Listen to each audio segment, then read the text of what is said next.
نن هېڅ خوند نه راکوي سلام در واچوم. ډېر ځګرخون یم. دا څو ورځې کېږي د فلسطین حال ګورم او د دنیا پټې سترګې، د دنیا منافقه چهره، بیا دلته د افغان مهاجرونو تنګول، د دوی مالونه لوټل، دوی بې عزته کول.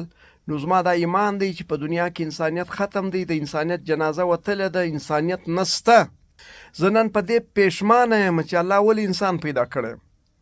خر به پیدا کولم، پشي به پیدا کولم، سپی به پیدا کولم. دغسې انسان په دغسې زمانه کې، په داسې وخت کې چې څوک انسانیت نه مني، انسانیت ته احترام نه لري، د شعور دنیا ده، ساینسي دنیا ده، اسلام یو عرب 10 کروړه انسانان مسلمانان دي، د کلمې ورونه دي، خولې پټې نیولې دي، خولو ته کلپان راچولی دي، مفاد پرسته دي.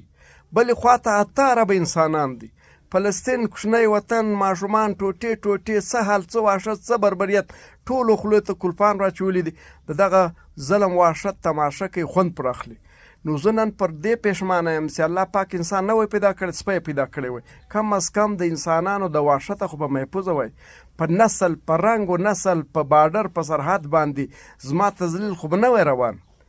زه خو به د دوی د ظلم او وحشته خلاص وای چې ته څوک یې، د کم وطن یې، نسل دی څه دی، په کم عقیده یې، کمه فرقه یې، کم مذهب یې، له دا ټولو به خدای خلاص کړی وای، چې سپی وای، چې خر وای، چې حیوان وای.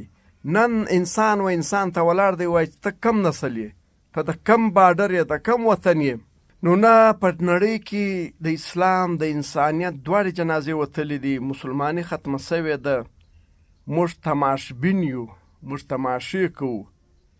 نه غږ پورته کولی سوی، نه اواز پورته کولی سوی چې خالي دا مسلمانان چغې کې هم به ولا دا وحشت ودرېږي، دا ظلم به ودرېږي. الله سته یو ډېر پاورفل غټ قوت د الله ناست دی، دا ټول شیان ګوري. په والله خو به ټول تباه و برباد سو، او ډېر زر به تباه و برباد سو.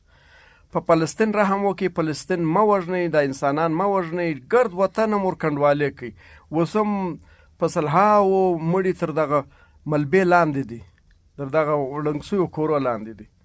نو د الله بندګان سي، الله ومنئ، د الله بندګان سي، الله ومنئ. له ظلم و وحشت لاس پر سر سي، د ظلم و وحشت خلاف خالد چغې کوي، بغارې کوي، اواز پورته کوي.